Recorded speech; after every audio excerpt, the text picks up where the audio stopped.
हाय दोस्तों, very good morning.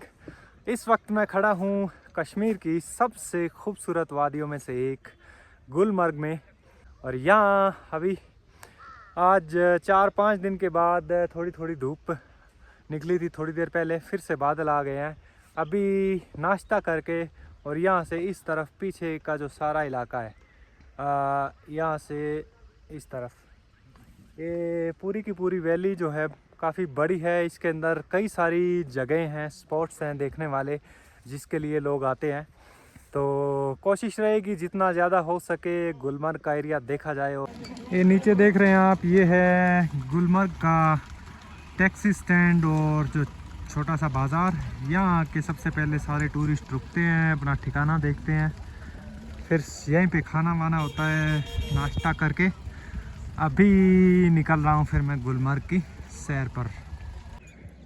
तो taxi stand के नीचे ही सुबह 8 साढ़े 8 बजे के आसपास के छोटे मोटे गांव से ये सारे के सारे घोड़े वाले पहुंच जाते हैं।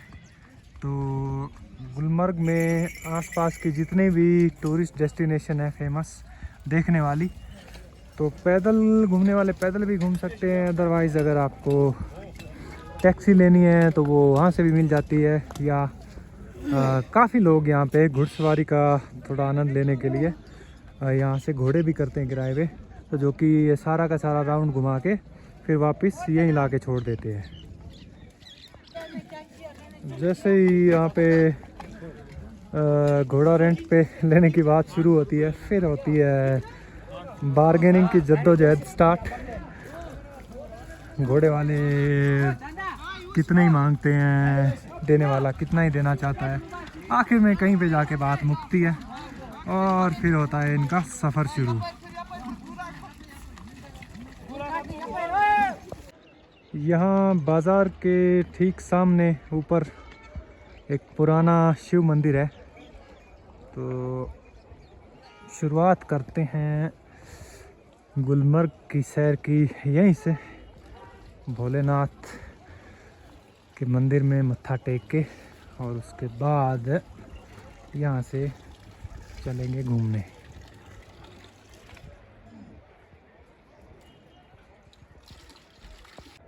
मंदिर के पास आके चारों तरफ पूरी की पूरी गुलमर्ग वैली सामने दिखाई देती है।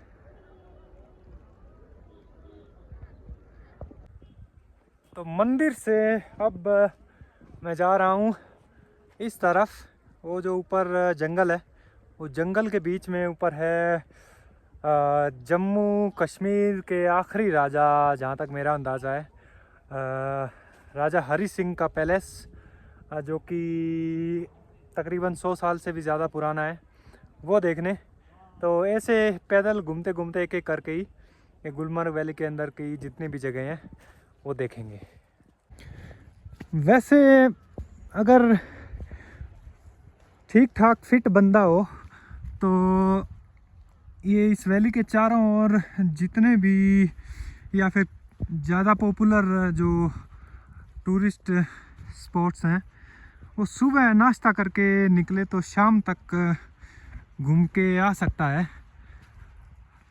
या थोड़ी बहुत देर के लिए आप घोड़े पे बैठ के इधर उधर चक्कर लगा सकते हैं, वो एक एक्सपीरियंस कर सकते हैं। अदरवाइज़ असली मज़ा है पैदल चलने में। इतना बड़ा मीडो है, इतनी खूबसूरत वैली है। तो फिर मैंने प्लान बनाया कि मंदिर से सबसे पहले हरी सिंह पैलेस, और इसके बाद ऐसे ना पूरा चक्कर पैदल घूमते घूमते वो चिल्ड्रन पार्क, वहाँ एक पानी का तालाब भी आएगा बीच में फिशिंग वाला, वो देख के इस तरफ गंडोला देख के फिर वहाँ से होते होते और वापस बाज़ार में। तो ये हो जाएगा अपना पूरा का पूरा सर्किट। दिन भर की हल्की फुल्की लाइट सी ट्रैकिंग। ये मैदान पार करके मैं दूसरी साइड आया हूँ। यहाँ से ये रोड भी घूम के जाएगा 2 किलोमीटर के आसपास गाड़ी से, पर यहाँ से भी एक रास्ता ये ऊपर जाता है। यहाँ से आधा किलोमीटर के करीब होगा ये छोटा पतला वाला सामने रास्ता जो। ये है गुलमर्ग की खूबसूरती। ऊंचे पुराने लंबे देवदार के पेड़ और इनके बहुत घने घने जंगल है यहाँ। बीच में तो चलो इतना बड़ा घास का मैदान है, पर उस मैदान के चारों तरफ अगर आप देखते हो तो डेंस फॉरेस्ट की एक समझो बाउंड्री दिखाई देती है। और इसी में से एक छोटे से जंगल में इस तरफ है राजा हरि सिंह का पैलेस। सुबह धूप निकली थी, अब फिर से चारों तरफ से बादल और धुंध। वैसे धुंध ज़्यादातर जो है वो फॉरेस्ट एरिया में है, वो मैदान में यहाँ से अभी भी मेरे को थोड़ा धूप दिखाई दे रही है, तो जंगल का बहुत फ़र्क पड़ता है। और जी पहुँच गए हैं, वहाँ से कितना 5 मिनट की वॉक होगी मुश्किल से।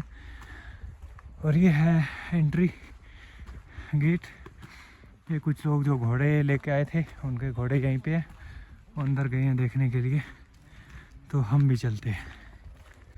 गेट के बाहर ये जनाब है, ठंड लगे तो यहाँ आप गर्मा गर्म चाय पीजिए। एक भाईजान पिला दो एक चाय मुझे भी। बैठते हैं। हाँ जी, साइकिल पे। अच्छा, तू शो साइकिल पे आमिद?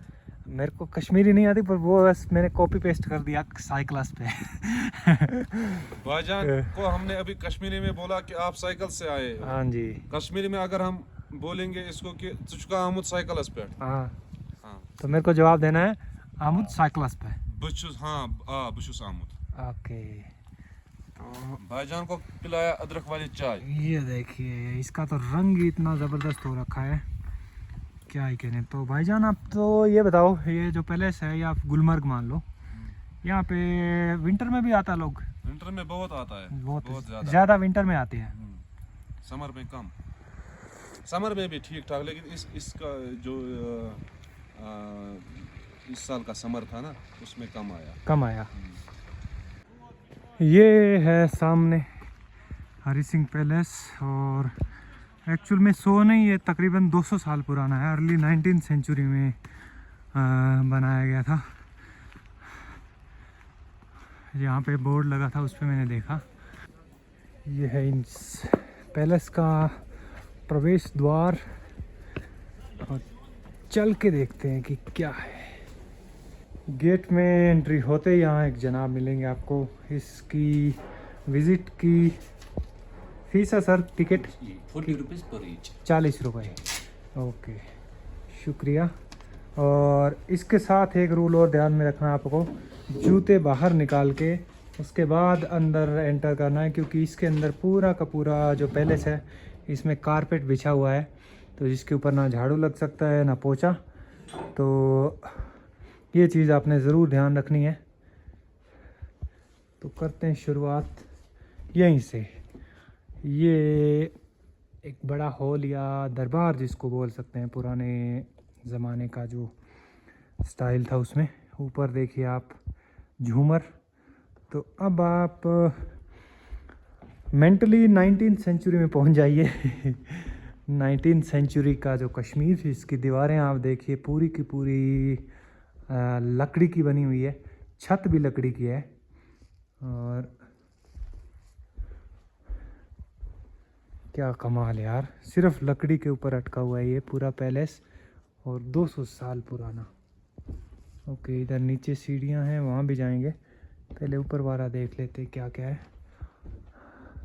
इस तरफ कमरे हैं। Okay, wow, please don't touch, fine 200 रुपये। हर कमरे के अंदर ये देखो अलमारी है इस तरफ, सारी की सारी वुडन। और ये है जो बुखारी, जिसको यूज़ किया जाता है विंटर के अंदर, इसमें लकड़ी डाल के कमरे को गर्म रखने के लिए। वाह जी वाह यार।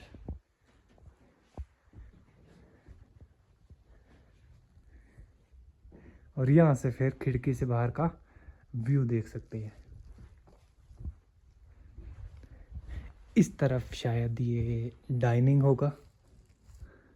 यस, लग तो ऐसा ही रहा है। इसके अंदर भी एक है, ये तो हर कमरे में मिलेगी फिर। जो क्योंकि कश्मीर है, यहाँ पे सर्दियाँ पता है आपको कि कितनी ठंडी होती है, तो उस के अंदर कमरों को गर्म रखने के लिए ये ज़रूरी है।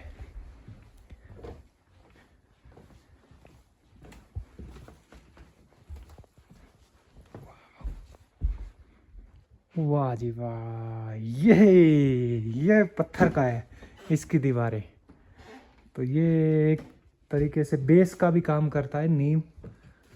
और ये इसके अंदर इधर काफ़ी बड़ा ये हॉल है, इसमें दोनों तरफ ये टेबल कुर्सियाँ लगी हुई हैं।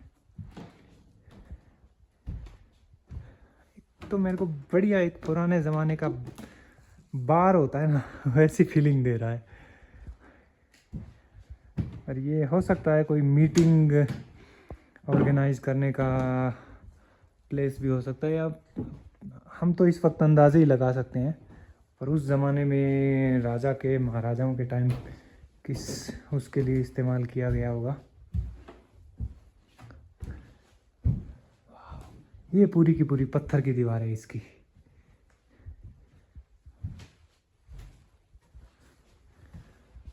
नाइस।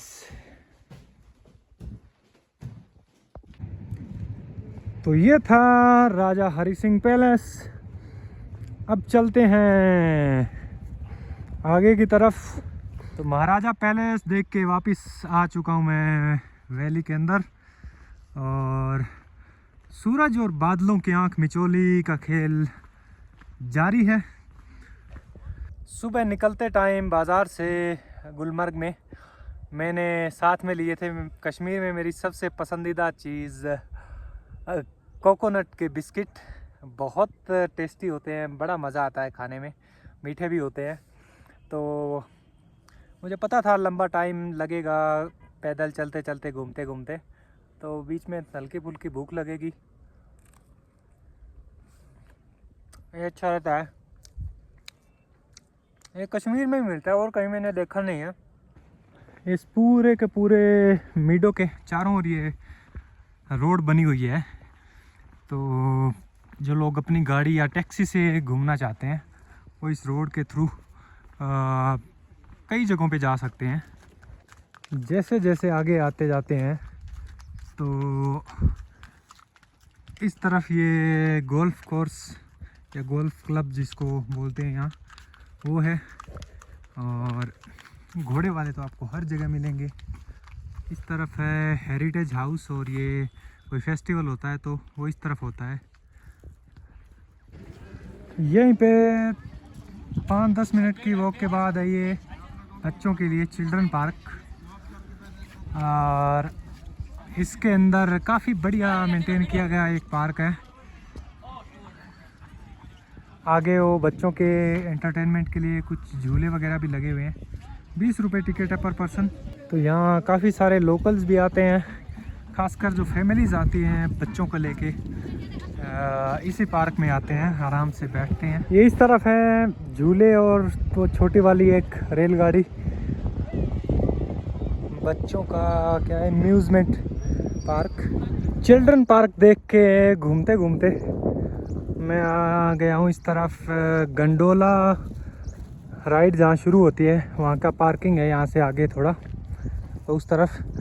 चिल्ड्रन पार्क से ये 2 किलोमीटर के आसपास होगा, कितना 10-1 मिनट लगती है पैदल। और बीच में मैंने कुछ रिकॉर्ड नहीं किया क्योंकि आर्मी का एरिया था, तो जहाँ फोटोग्राफी अलाउड नहीं है। ठंड का मौसम हो तो धूप बड़ी सुहावनी लगती है, ऐसी वादियाँ हों तो फिर तो क्या ही कहने। ये यहाँ कुछ लोकल्स क्रिकेट खेल रहे हैं, ज़्यादातर टैक्सी ड्राइवर लग रहे हैं इनमें। और ये है वो स्पॉट जहाँ से जो गंडोला की टिकट मिलती है, ये सामने वाली बिल्डिंग, यहीं से पैदल रास्ता भी शुरू होता है। पार्किंग से कोई 100-1 मीटर ऊपर ये सड़क से आके ये ऊपर से छोटी नाली आ रही है, तो यहाँ से समझो आप पैदल रास्ता है आगे का। ये थोड़ी दूर तक तो आई थिंक नाली के साथ साथ जाएगा, फिर आप अपने हिसाब से जंगल में ऊपर कैसे भी निकल सकते हो। ट्रैक का रास्ता है आगे। ये पैदल जो ट्रैक है ऊपर का, इसके ठीक ऊपर ये ट्रॉली की लाइन बिछी हुई है और ये सुबह से लेकर शाम तक चलते रहते हैं, ऊपर जाने वाले लोगों के लिए, नीचे आने वाले लोगों के लिए। मज़ा ठीक है, पैदल चलने में है, ट्रैक करने में भी है, पर ये वाला भी एक अनुभव है। अगर आपको स्विट्ज़रलैंड जैसी फीलिंग लेनी है, खासकर विंटर में जब ये पूरा का पूरा एरिया बर्फ़ से ढका होता है, तो और आपके पास बजट है, तो आप इस गंडोला ट्रॉली का भी आनंद उठा सकते हैं। जैसे ही थोड़ा ऊपर आते हैं, फिर ये कच्चे मकानों की एक बस्ती आती है। और कश्मीर के अंदर ये देखो, ये मकान नॉर्मली कई जगह पे होते हैं, जैसे बकरवाल लोग होते हैं तो वो परमानेंट डेरे बना के रखते हैं ऐसे। विंटर में तो बंद रहते हैं क्योंकि वो नीचे चले जाते हैं, समर में जब आते हैं फिर वो इनमें रहते हैं और इनकी भेड़ बकरियां फिर यहाँ के पहाड़ों में ऊपर चराते हैं। तो ये मैंने बंगस वैली में भी देखी थी। ये बकरवाल लोगों का बनाया हुआ पानी का सोर्स भी है यहाँ पे, पाइप कहीं से दबा के उन्होंने ला के रखी हुई है।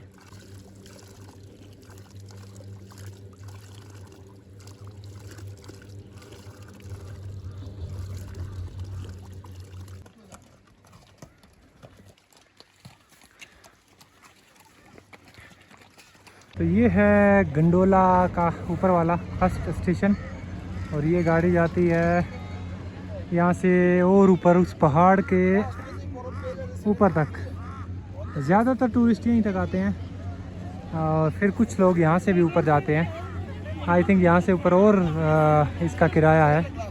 तो यहाँ से चलेंगे उस तरफ, सामने कुछ ढाबे हैं, चाय नाश्ता मिलता है वहाँ पे, और वहाँ से फिर उस तरफ वो पूरा बड़ा मैदान है जिसके ऊपर बर्फ़ है।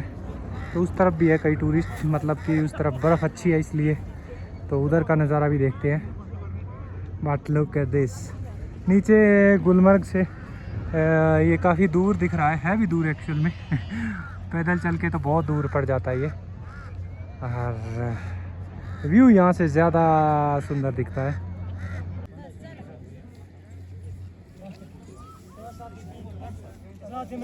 यहाँ कुछ ढाबे हैं, तो पैदल चल के आते हो तो भी थक जाते हो, तो यहाँ कुछ चाय नाश्ता किया जा सकता है। ये अपना कोकोनट बिस्किट,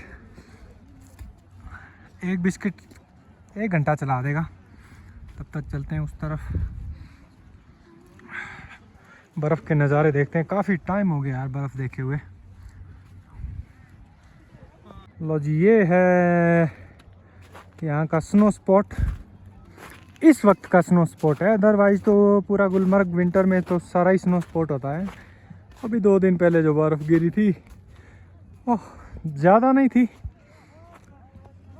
तो इसलिए थोड़ी बहुत पिघल गई है। बाकी लोगों के पैरों से, यहाँ पे घोड़ों के पैरों के उससे, और ये फिर जो घसीट के ला रहे हैं लकड़ी वाली स्लेड, क्या बोलते हैं इसको, स्ले, तो उससे भी ये इधर उधर हो गई है।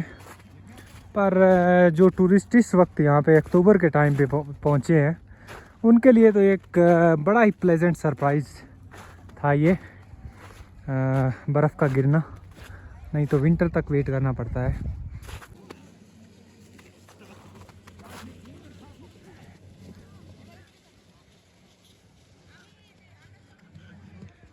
अच्छी खासी बर्फ़, तब मज़ा आता है ऐसे स्लाइड करने में।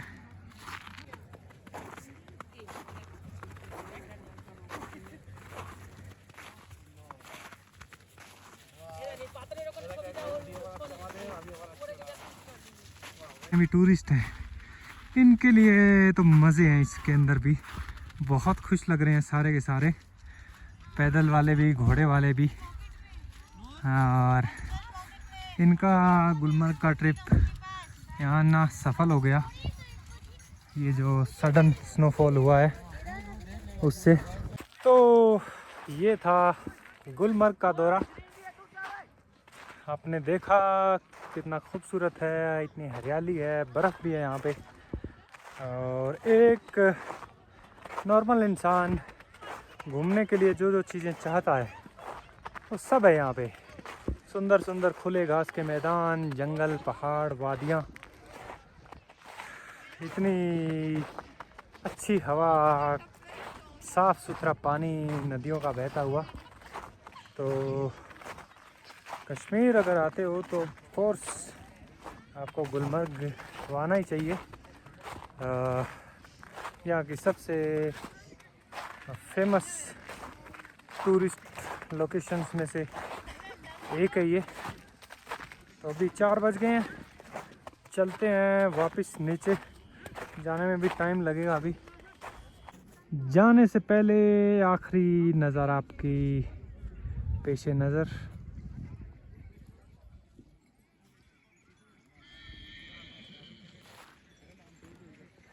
ये परफेक्ट है